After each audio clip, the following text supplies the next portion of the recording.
Bacaan firman kita hari ini terdapat pada Roma pasal 6. Mati dan bangkit dengan Kristus. Jika demikian, apakah yang hendak kita katakan?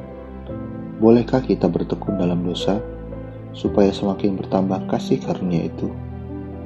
Sekali-kali tidak. Bukankah kita telah mati bagi dosa?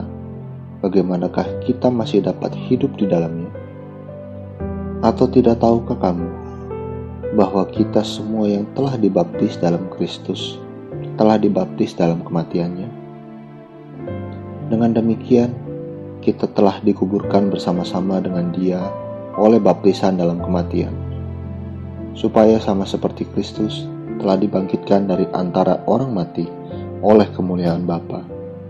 Demikian juga kita akan hidup dalam hidup yang baru.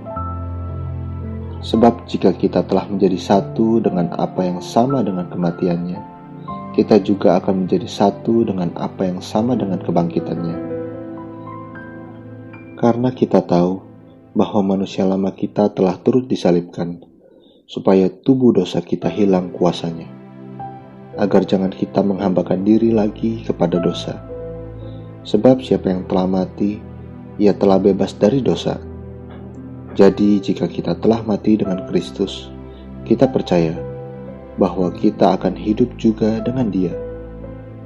Karena kita tahu bahwa Kristus sesudah Ia bangkit dari antara orang mati, tidak mati lagi, maut tidak berkuasa lagi atas Dia.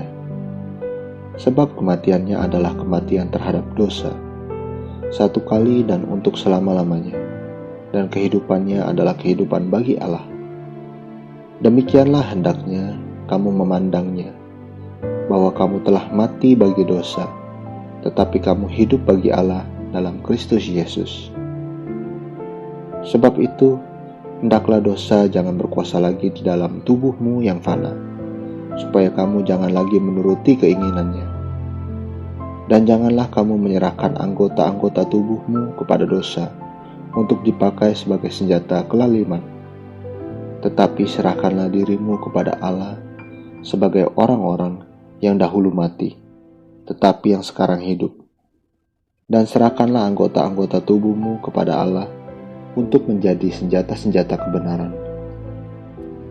Sebab kamu tidak akan dikuasai lagi oleh dosa, karena kamu tidak berada di bawah hukum Taurat, tetapi di bawah kasih karunia.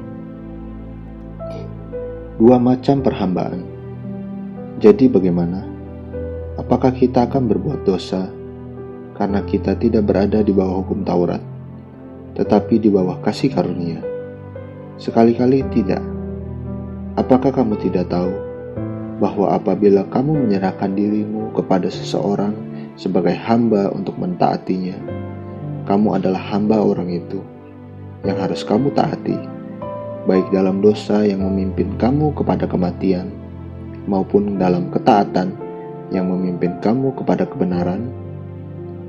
Tetapi syukurlah kepada Allah, dahulu memang kamu hamba dosa, tetapi sekarang kamu dengan segenap hati telah mentaati pengajaran yang telah diteruskan kepadamu. Kamu telah dimerdekakan dari dosa dan menjadi hamba kebenaran. Aku mengatakan hal ini secara manusia karena kelemahan kamu.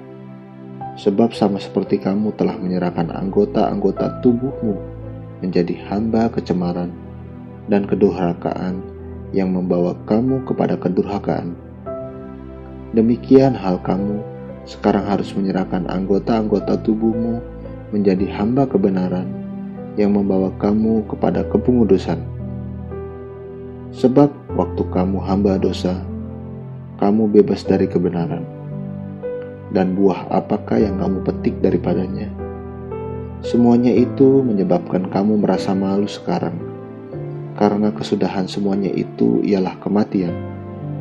Tetapi sekarang, setelah kamu dimerdekakan dari dosa dan setelah kamu menjadi hamba Allah, kamu beroleh buah yang membawa kamu kepada pengudusan, dan sebagai kesudahannya ialah hidup yang kekal.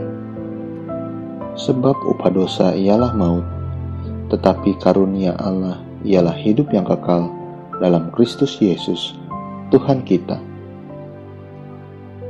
Amin. Terus baca firman-Nya, renungkan dan lakukan dalam kehidupan kita. Tuhan Yesus memberkati.